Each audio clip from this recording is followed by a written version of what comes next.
performance measures that we need to know? The global one? And the global performance measures, and those are the traditional ones, the ones that are normally used in business, and those three are? Net income, ROI, and cash flow. Very good. What is it?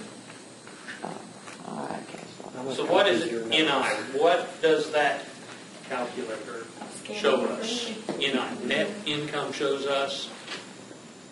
Absolute performance measures. It's the dollar amount. Okay?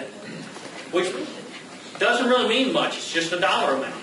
Because if it's 10,000, okay, is it 10,000 compared to somebody else that's 10 billion? So it's an absolute performance measure. What about ROI?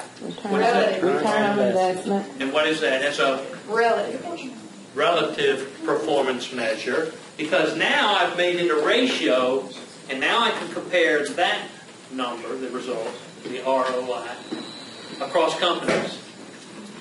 Because size is taken out of the equation.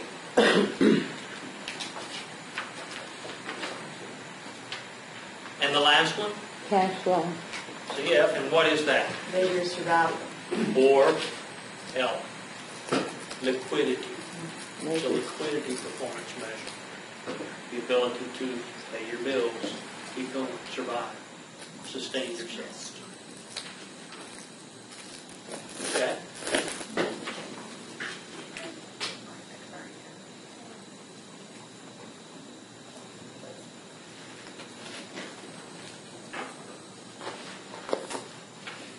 Jennifer, you had 4 something? I had the 4 elements, the 4 time elements. Okay. Actually 5, isn't Or it? is it 5? What are they? 1, 2. Set up, process time, queue time, wait time.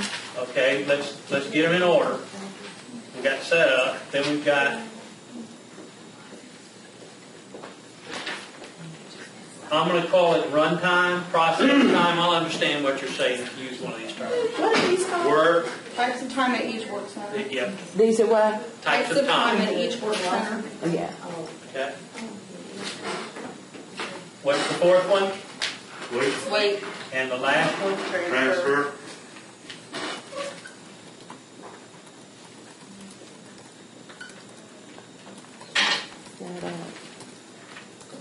Which of those 5 is adding value? Run. And that's it. So if you want to be a more profitable organization, what do you... Now, this is a trick question. What do you do? Manage all your other time so that you, as much as possible, do runtime. Okay? Is that good enough? Y'all agree? Manage the other 4 so that this can be maximized. This is the big number here. Okay? Now, is that always what you want to do? No, it's not a constraint. You don't want to do that because you want to create inventory. If it's not a constraint, you don't want to do that. So if it's a constraint, it's the only time you want to do that.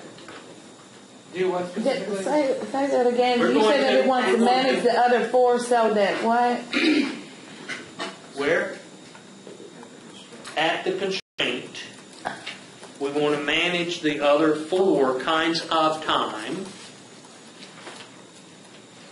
so that the system throughput is maximized.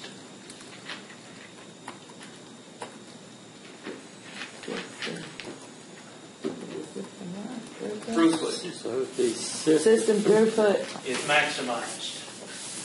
So I'm not concerned about the initials LO. Come on. Local what? We talked about this last week. Optimum. Optimum. We're not concerned about local optimums. Okay? Worried about the local option. It's about the. We're not worried about the local optimums. Is that true everywhere? constraint going to be? Only at the system constraint do we concern ourselves with maximizing or optimizing that work center. That's it. So how complex has your management system for the system become? What do you currently do? Do you manage everything? You have specific performance measures for everything? And you have to monitor that? You have to hire people to monitor that? Usually, yes. Okay, so is that necessary? Yes. No. Not if the system is trained to recognize a constraint. And if the system is trained to recognize a constraint, what is the management system we're going to use? Close.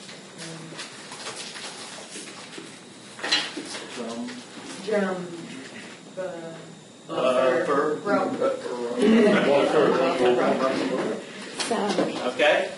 So drum buffer rope is what we're going to use to manage.